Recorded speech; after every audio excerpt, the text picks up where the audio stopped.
जय माता दी। मैं आचार्य ललित नौटियाल आपके अपने YouTube चैनल पूजा टिप्स एलएन में हार्दिक स्वागत करता हूं और आशा करता हूं कि आप सब कुशल मंगल होंगे। तो आइए आज इस वीडियो के माध्यम से मैं आप लोगों को हिंदू धर्म में घंटी का क्या महत्व है, जब हम पूजा करते हैं तो उसमें हम घंटी जो बजाते हैं उसका क्या विशेष महत्व होता है, इस जानकारी को साझा करूंगा। अगर आपको भी घंटी के विषय में कुछ भी प्रश्न हैं या आपके मन में कोई शंका है तो आप इस वीडियो के माध्यम से अपने मन की सारी शंकाएं निश्चय ही दूर कर सकते हैं। तो आइए जानते हैं घंटी के विशेष महत्व के बारे में। हिंदू धर्म में प्राचीन काल में देवालयों तथा मंदिरों में घंटी तथा घड़ियालों की प्रथा चली आई है। हिंदू धर्म में देवालयों व मंदिरों के बाहर घंटी या घड़ियाल पुरातन काल से ही लगाए जाते हैं। जैन धर्म तथा हिंदू धर्म में यह परंपरा जो शुरू की वह हमारे ऋषि मुनियों ने की। बाद में इसको देखकर बौद्ध धर्म ने भी इसको अपना लिया। तो इस तरह से जो घंटी की प्रथा है, जो घड़ियालों की प्रथा है, वह प्राचीन काल से ही हमारे धर्म में चली आ रही है और यह हमारे ऋषि मुनियों की देन है। कब बजाना चाहिए घंटी को? हमें घंटी को संध्या वंदन के समय ही बजाना चाहिए। हिंदू धर्म में संध्या वंदन 8 प्रकार की बताई गई है।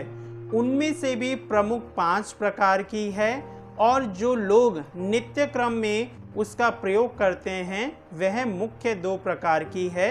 एक प्रातः सुबह में और एक संध्या यानी शाम के समय में हम जो पूजा करते हैं।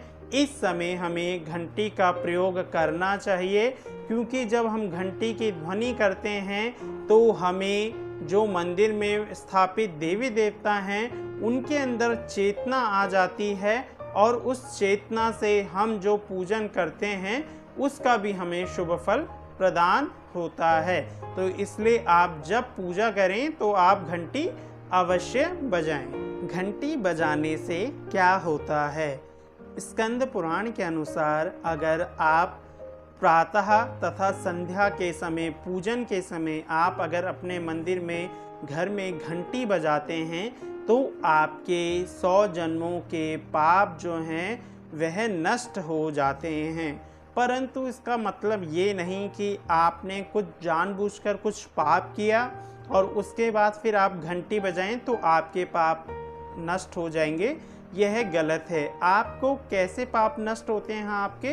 जो आपसे भूल चूक में, गलती में हुए हों, जिनके बारे में आप नहीं जानते, ऐसे पापों का नाश इस घंटी के माध्यम से होता है। जब सृष्टि का आरंभ हुआ तब इसी प्रकार की एक ध्वनि थी जो पूरे संसार में, पूरी सृष्टि में गूंजती थी। उसी प्रकार की ध्वनि हमारे घंटी का जो हम बजाते हैं उस प्रकार की ध्वनि उससे निकलती है, क्योंकि घंटी को काल का प्रतीक भी कहा जाता है। घंटी बजाने के पीछे वैज्ञानिक कारण क्या है?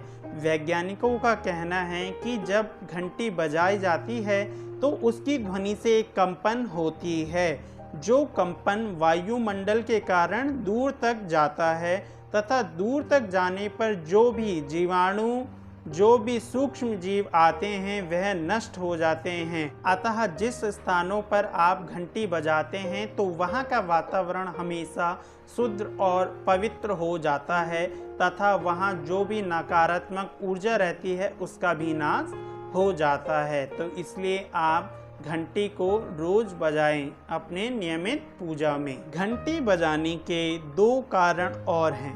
घंटी बजाने से हमारे मंदिर में जो देवी देवता स्थापित होते हैं वह जागृत हो जाते हैं, उनके अंदर चेतना आ जाती है। उसके बाद जब हम पूजा करते हैं तो उस पूजा का हमें बहुत ज़्यादा प्रभावशाली फल मिलता है तथा शुभ फल मिलता है। तथा दूसरा कारण है, जब हम घंटी बजाते हैं तो हमारा जो मन है, जो मस्तिष्क है, वह दिव्य शक्ति की ओर आकर्षित होता है तथा वह मन मंदिर की ओर तथा भगवान की ओर खिंचा चला जाता है। क्योंकि जब आप देखेंगे, आप किसी मंदिर में जाते हैं तो आपको वहाँ का वातावरण जो है आपको शुद्ध और पवित्र दिखाई देता है। अगर आपने भी कभी अनुभव किया हो कि आप मंदिर में गए और आपको वहाँ देखोगे तो आपको एक दिव्य शक्ति का अनुभव होता है। क्योंकि यह विषय अनुभव का है तो आपने भी निश्चित कभी ना कभी तो यह अनुभव किया होगा कि मंदिर में जाके आपको मन से शांति मिलती है और आपके मन में अगर कोई भी परेशानी, कोई भी विचार चल रहे हो तो वह वहाँ जाकर शांत हो जाते हैं। तो अगर आपने कभी अनुभव नहीं किया है तो एक बार आप सच्चे मन से, पवित्र मन से मंदिर जाएं और वहाँ पर बैठकर 10 मिनट भगवान का ध्यान करें तो आपको इस विषय की ज़रूर अनुभूति होगी। तो अगर आपको भी घंटी से विषय संबंधित अगर अभी तक कोई मन में शंका है तो निश्चय ही आपकी शंका दूर हो गई होगी। अगर वीडियो पसंद आया हो तो वीडियो को लाइक, शेयर एंड चैनल को सब्सक्राइब करना ना भूलें। जय माता दी।